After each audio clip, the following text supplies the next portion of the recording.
मोनसे जांख्रिथायनि जि जिउ बियो सोरबा दैदेनगिरि नङा, बियो रायजो राजासो। रायजो राजायासो सोमावसारनायनि जिउ। दिनै लामायाव फैबाय थानाय समाव मबाइल खुलिनानै नायनायाव सासे राजबंशी सेंग्राया मैया WhatsAppआव आपल'ड खालामनाय मोनसे निउज आंनो सोरबा हरदों। बिथाङा बिखा गावनाय बायदियै मबाइलाव गावसिनि रावजों बुंदों, बर' हारिखौ आङो सेलुट खालामो होननानै, आरो गावनि हारिखौ बियो बुंदों जे आंनि हारिखौ नुनानै आङो जोबोद दुखु मोनबाय होननानै। बिथाङा बुंदों बिथांमोना जोंनि सुक्तिया दा जाथों होननानै, एकता दा जाथों होननानै बन्द होदोंमोन, नाथाय बे बन्द होनायाव बिथांमोननि मानसिफ्रा रावबो बाहागो लायाखैनो। बिथाङा आरो बुंबावदों बे सुक्तिया जोंनि हारिनि थाखाय, बिथांमोननि हारिनि थाखाय गोबां खहा लाबोगोन, गोबां बायदिसिना जेंना लाबोगोन। बेबायदि बुंसेयावबो बिथांमोननि मानसिफ्रा रावबो हाबाफारियाव बाहागो लायाखै होननानै बिथाङा दुखु खालामदों।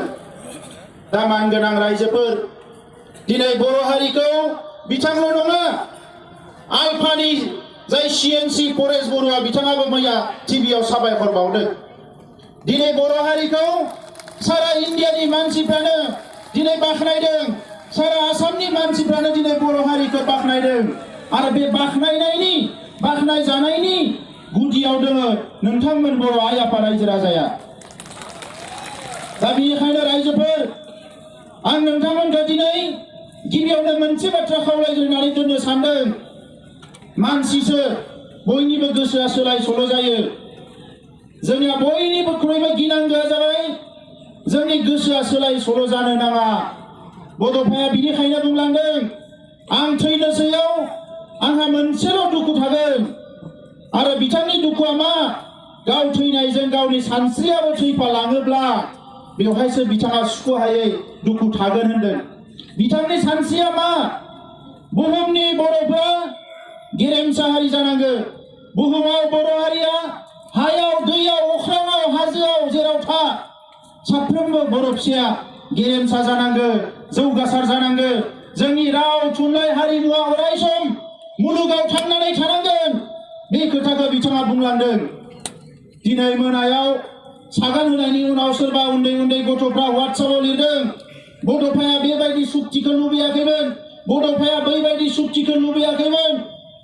दिनै बड'फानि सिमां, बेखौ मोगथां महर होनो थाखायनो BSc सुक्ति जादों, बेखौ मोगथां महर होनो थाखायनो BTC सुक्ति जादों, आरो बेखौ मोगथां महर होनो दिनै BTR नि सुक्ति जादों।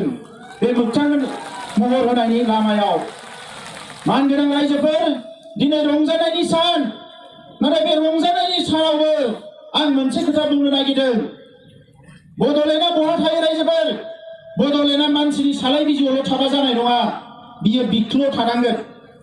जाय मानसिफ्रा दिनै बड'लेण्डखौ जौजों मिलायनानै लोङो, बड'लेण्डखौ जुवाजों मिलायनानै बिथांमोना फैसा खामायनो नागिरो, बै मानसिफ्रा जोंखौ बुंदों जे बिथांमोना बड'लेण्डखौ गारबाय होननानै। जों नोंथांमोन बायदि बड'लेण्डखौ जौजों लगायनानै लोङा। जों नोंथांमोन बायदि बड'लेण्डखौ जुवाजों लगायनानै जोङो फैसा खामाया। जोङो बड'लेण्डखौ गोरबोआव सोनानै लादों। ओंखायनो आं नोंथांमोननि सिगाङाव थांनाय गोलाव समाव बुंलांदों, आरो दिनैबो जोंनि थामथि जि सोमावसारनाय, बे बड'लेण्ड सोमावसारनाया नैबे काजलगावआवनो जागायदोंमोन 2010 मायथाइयाव। जोंनि गिबि सोमावसारनाया बासबारिनिफ्राय जागायदों बड'फा उपेन्द्र ब्रह्मनि दैदेननायाव। NDPनि सोमावसारनाया जागायदों उदालगुरिनिफ्राय। नैथि सोमावसारनाया जागायदों।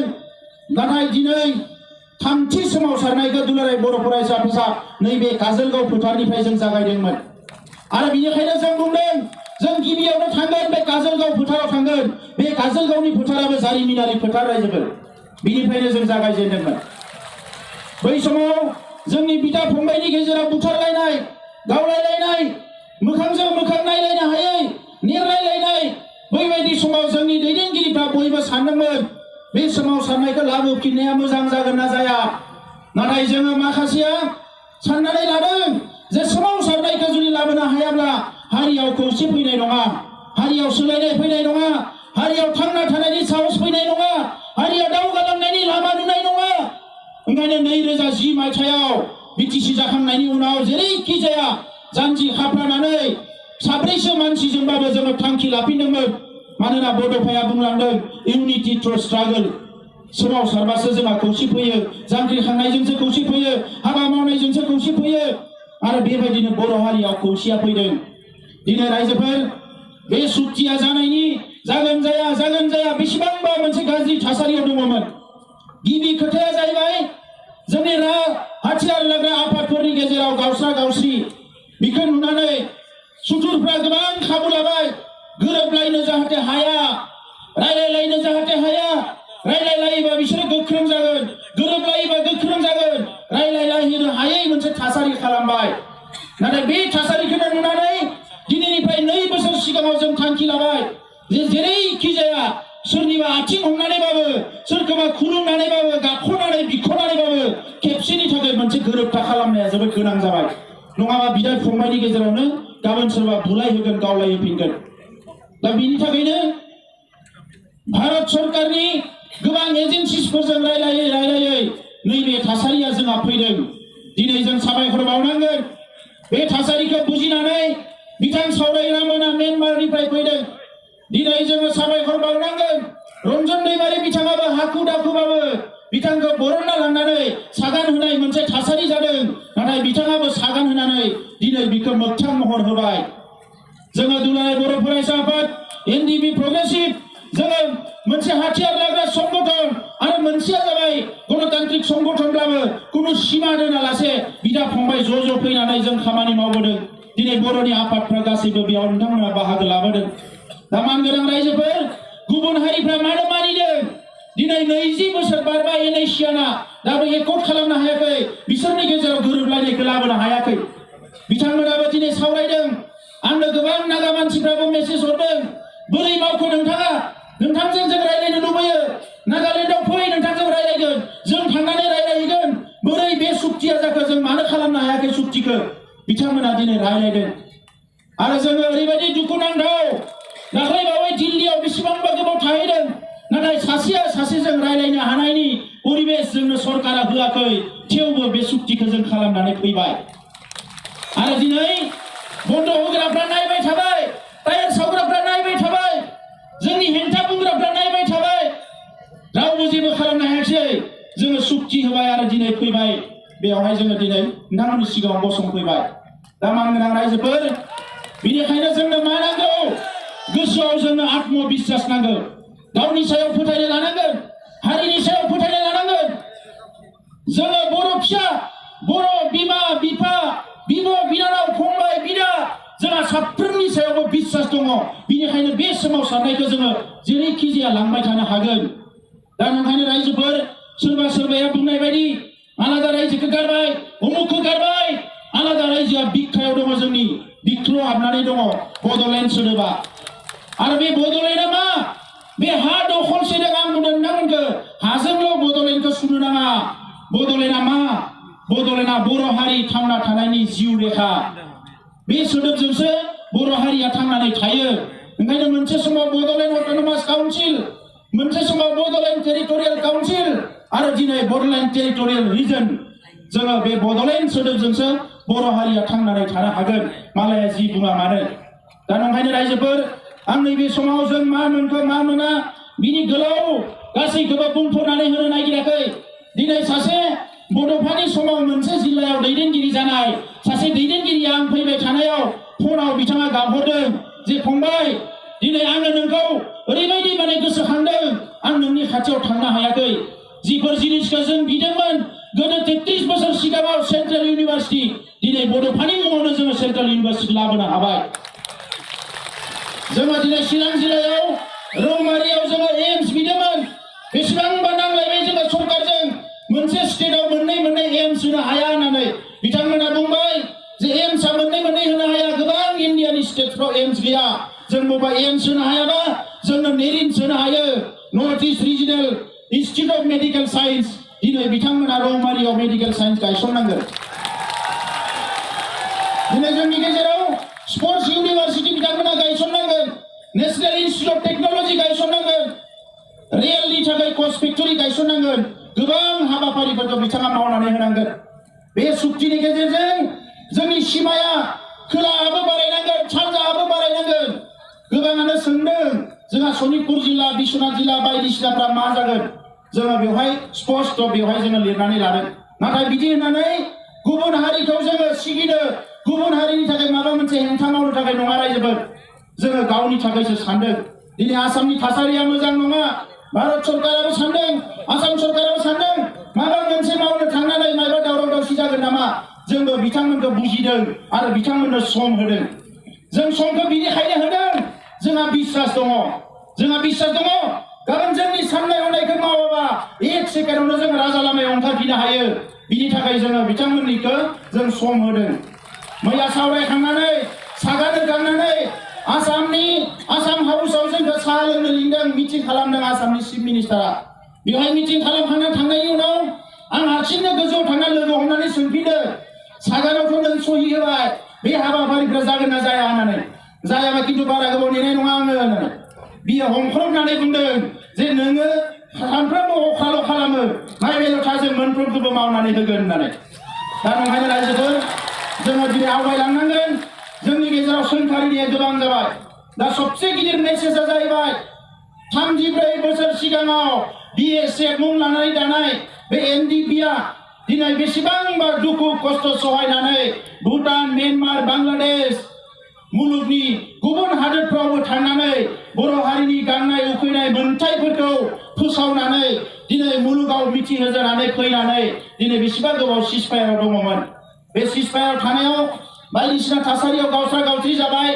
जेरैबायदि मदद मोननांगौमोन मोनाखिसै गोबां बिथिंनिफ्राय दा दिनै फैनानै बिथांमोना नैबे सुक्तिनि उनाव गावनि न'आव थांनो हागोन डिजिग्नेटेड केम्पनिफ्राय न'आव थांनो हागोन बिमा बिफाजों थानो हागोन बिब' बिनानावजों थानो हागोन बिदा फंबायजों थानो हागोन सोरबा हारिनि थाखाय गावनि उन्दै उन्दै गथ'खौबो नागारनानै सिलायलाना हाग्रायाव थांदोंमोन दिनै गावनि गथ'जों बिखा गोबालायनानै थाफैनो हागोन बे जोंनि थाखाय बयनिख्रुइ गोजोननि खोथा मैया जेलनिफ्राय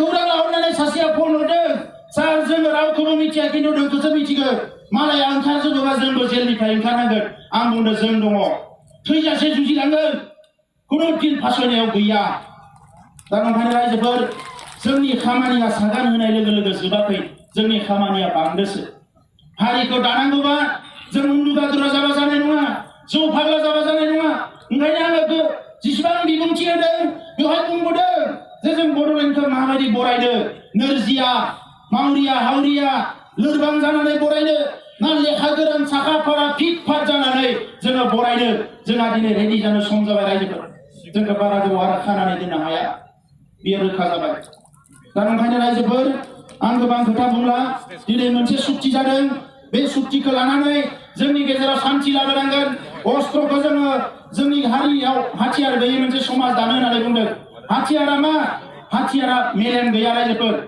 मानसियासो बाहायो हाथियारखौ जेला मालाबा हाथियारानो मानसिखौ बाहायफिनो अब्ला बे हाथियारनि सायाव जोंहा मा जायो गोबां गिनो गोनां जायो दा ओंखायनो दिनै मोनसे समाव बे हाथियारजों सोमावसारदोंमोन बारा गोबाव सोमावसारालासिनो हाथियारा नोंनियाव थानाय माने समाजाव बिराद गाज्रि मोनसे थासारि लाबोयो दा ओंखायनो बै सेंग्राफ्रा जायनिखि दिनै आर्मि स्टाइलाव थाबोबाय बिराद गोबाव बिसोर फैनानै गाबोन न'आव थांनांगोन समाजखौ जों मोजाङै दानांगोन बिथांमोननि रिलिफ रिहेबिलिटेसननि खोथाफ्रा बेवहाय लिरनाय दङ बेजों लोगोसे रायजो राजानि थाखाय गोबां बाथ्राफोर बेवहाय जौगानायनि बाथ्राफोर बेवहाय बे सुक्तियाव लिरनाय दङ डाइरेक्ट फान्डिं मोननायनि बाथ्रा लिरनाय दङ दिनै SPDC-खौ जों जेबो बुंनो हायामोन नाथाय दिनै बे सुक्तिनि गेजेरजों गोसो जाबानो होखारनो हासिगोन गोसो जाबानो लाबोनो हासिगोन जोंनियाव एसेबाबो गोहोआ फैबाय दा नंखायनो रायजोफोर बे सुक्तिया ओरैनो सुक्ति नङा बेवहाय नायै बेसेबांबा जुजियै दान्थे बिदान्थे खालामै